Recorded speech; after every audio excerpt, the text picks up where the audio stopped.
Well, hello and welcome to what I hope is the first of many successful podcasts here at Words Above Replacement.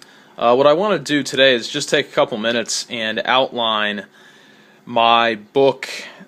eBook is called Let's Go Bucks, Season with the Pittsburgh Pirates, / my thesis, which is a couple of chapters selected from the larger work that are enhanced and I provide a frame, a narrative structure, and that sort of thing.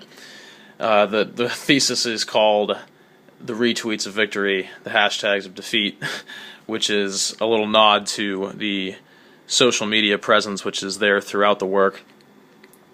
And I just wanted to talk about that for a couple minutes, give people a feel for what it is, what the substance of the work is, 2, the process of how it came together, and 3, what I'd like to do with it now that it's out there, both for the online database for Penn State, thesis-wise, and also because it's now available online on pretty much any e-reading format you can imagine.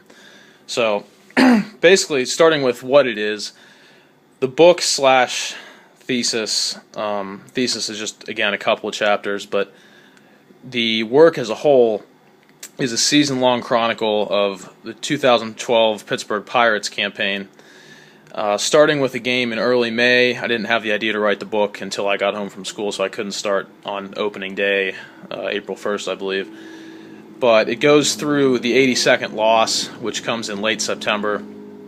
Obviously, 82 is significant for a book about the Pirates season because the Pirates, if you know anything about baseball in the modern era, have had 20 consecutive losing seasons, a streak that we're trying to break this year. Have a pretty good chance, I'd say. I think they're 23 games over right now. So I think we're going to end on the number 20. However, unfortunately, it went from 19 to 20 last year. That's what the book tells you. And the 82nd loss was an appropriate, I'd say, bookend to the story. And what it does is it examines an event every week or couple of weeks. I would follow a game or some significant moment in the season like the amateur draft, the trade deadline, the All-Star break, really times when pivotal things were going on, and narrate it through social media and my own commentary. The social media is the real signature of the book because what you have is, if I'm outlining a game, it's not just me ranting and giving my own distinctive opinions on every play that happens. What you get is the story being told by essentially dozens of people at once, because I'll say what happens and then you'll see a couple of tweets, and it allows for just a more dynamic and multifaceted narration of the story, and again keeps me from just ranting for 300 and some pages. So, and what we're really trying to do with this is capture the pulse of the season, because when I started the project, I thought it was just going to be this chronicle of what it's like to be a Pirates fan. And obviously that's a big part of the story, because it was, if you looked up roller coaster season in the baseball dictionary, the 2012 Pittsburgh Pirates would be the entry. But what I'd say more about is you're capturing not only the pulse of one season, but the experience of being a baseball fan in the year 2012, when social media, advanced statistics, different ways of experiencing games are so prominent, more so than they ever were before. It's a totally different experience to watch a game on TV and also have Twitter up on your computer and be checking statistics, and having so much information at your fingertips just has revolutionized the experience of being a baseball fan. And that's something that I really wanted to highlight with this book and within the thesis itself. So, the backstory of how the project came together, I sort of had my own little mid-college crisis that I think a lot of students have after their junior year. I got home and I wasn't sure what I was going to do for the summer. I had an internship lined up, and it ended up falling through with a couple weeks left in school. I wasn't sure what I wanted to do post-graduation.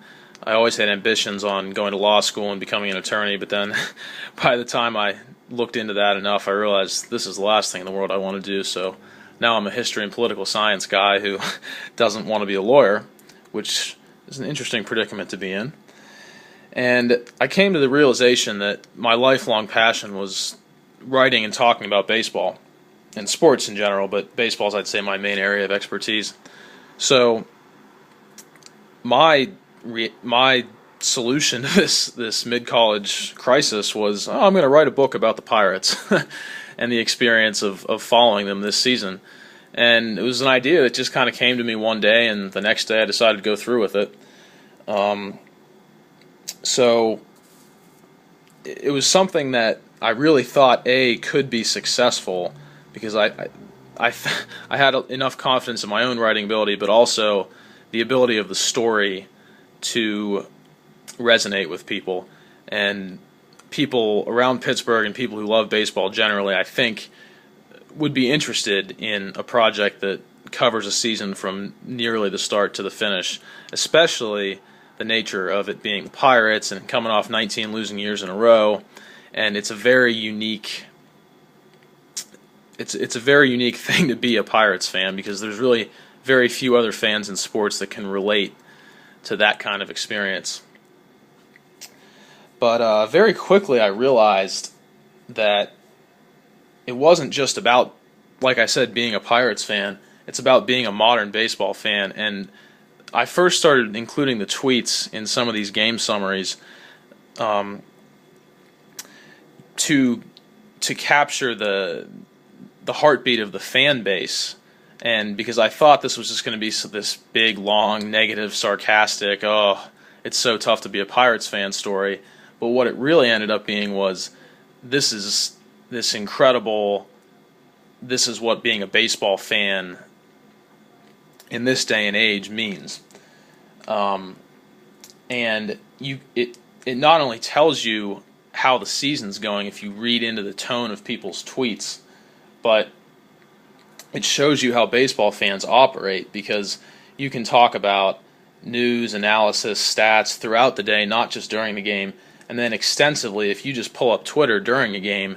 It's like you can watch a game by yourself in your apartment, flip on the TV, and instead of just, whereas in the past you'd be just listening to the two commentators, the play-by-play guy and the color guy, discuss the action, and you're sitting there by yourself, you're essentially watching the game with, up to hundreds of people, depending on how many people you follow on Twitter.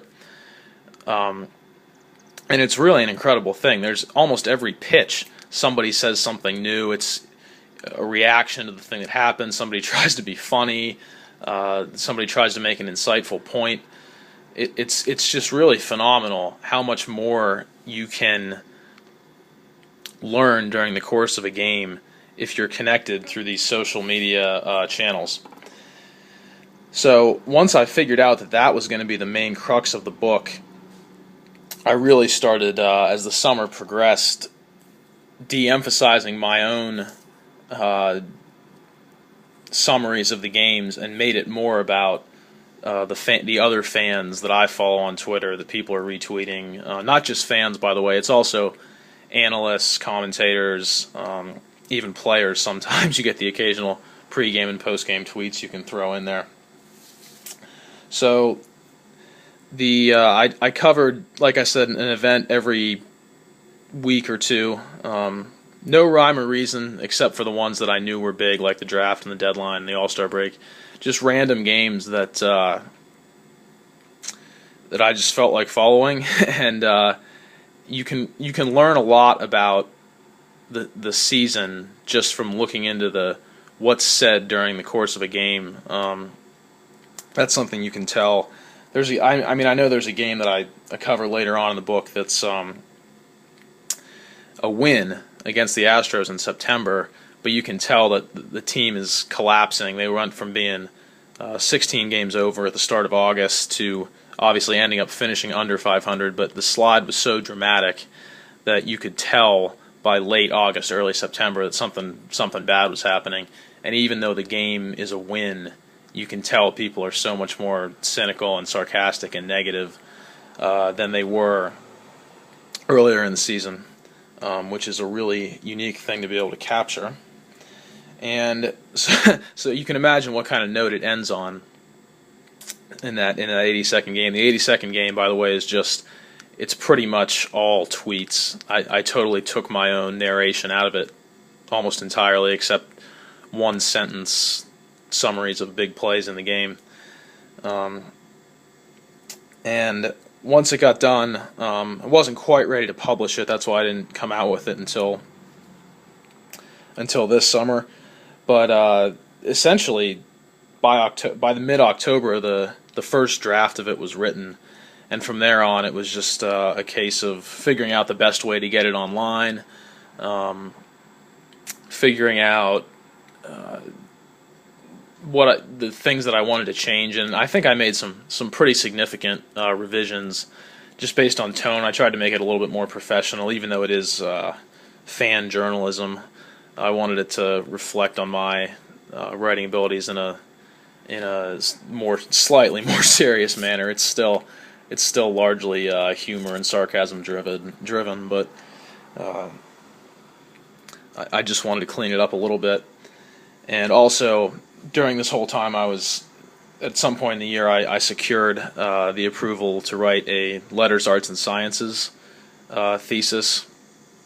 It's a small major in the liberal arts, and that forced me to change some of the things to meet the specifications that my honors advisor wanted me to do, and also write a more comprehensive introduction that frames and explains exactly what I'm trying to accomplish within the 2 chapters that I used for the thesis. The thesis is only about 60 pages of text, whereas the book is, I believe, about 385. But it reads quickly because the pictures of the tweets take up so much space.